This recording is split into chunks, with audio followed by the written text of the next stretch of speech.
tell people all the time, for me, my space is really about getting on the street on my bicycle. I have a recumbent trike, and it is a place where my mind can be as loud as it wants to be, and I can hear every thought that I'm experiencing while I'm pedaling on my bike. The other place for me also is the pool. I get in the pool, my back floats, and I literally just kind of lay in the water and let my body be consumed by that water. Not so much that I'm lost in it, but that I get to be present with it. When we're on the move constantly, you have no idea the number of things that are going through our heads and the things that we get lost in. And so sometimes being calm or sitting still with your thoughts will allow you to begin to process the emotions that you've been running from. That is so true. When I went back to work after my loss, I found out that I would have panic attacks at work. And the very first time I had one, I didn't know what was going on. I just know that all of a sudden I couldn't breathe and my breath was coming really, really fast. I started crying uncontrollably. I couldn't latch on to one thought. And I was just like, oh my gosh, if everybody sees me, they're going to think I'm crazy. Just all this stuff just started going through my head. And one lady that I worked with was able to calm me down because she had that at one point in her life. And so she actually told me about the Calm app, and I started doing it. So that was about 2 years ago. I started doing that, and I would do it for a little bit, then I got off of it. I would do it again, but it really does help. And even at night, when there are times when I can't sleep because anxiety plagues me so much, on the Calm app, they have bedtime stories, which is my favorite part of it.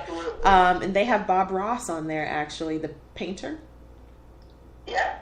And he just, and that really does help. So just finding that, and I actually found it again. So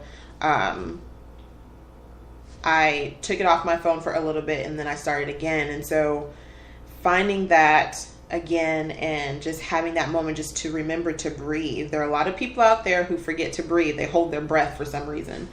And so just remembering to breathe when you feel anxious and when you feel like you just can't get a grasp on the world, just remembering to do that, I know has helped me. So I hope it helps others. So absolutely. I'll give you one more quick tip. Yeah. If you're in a sudden state of panic, or you find yourself having an anxiety attack and you can you can't catch your breath and you really need to come out of it kind of quickly because you're freaking out, if you're near a freezer or can get to ice, put an ice cube in your hand because the sensation will make you take a breath as well, and it'll bring you out of that anxiety attack because it's textile. So those sensations are very important to tap into. That's why they talk about things like getting fresh air, letting the wind hit your face, those kind of things. That is a very good tip. Well, I greatly appreciate it, and I'm sure all the people who are listening greatly appreciate you joining me today. I feel like this is going to lead to great things for the both of us. I really, really appreciate the fact that we were able to connect. I really feel like this was planned in some great plan, and I really hope that we continue to have a great partnership as you advance and do your practice and speaking as the grief counselor and me as Life Melody. I really, really appreciate it. Absolutely. Well, I appreciate the partnership, and I look forward to us chatting again very soon. Yes. So thank you all for joining us.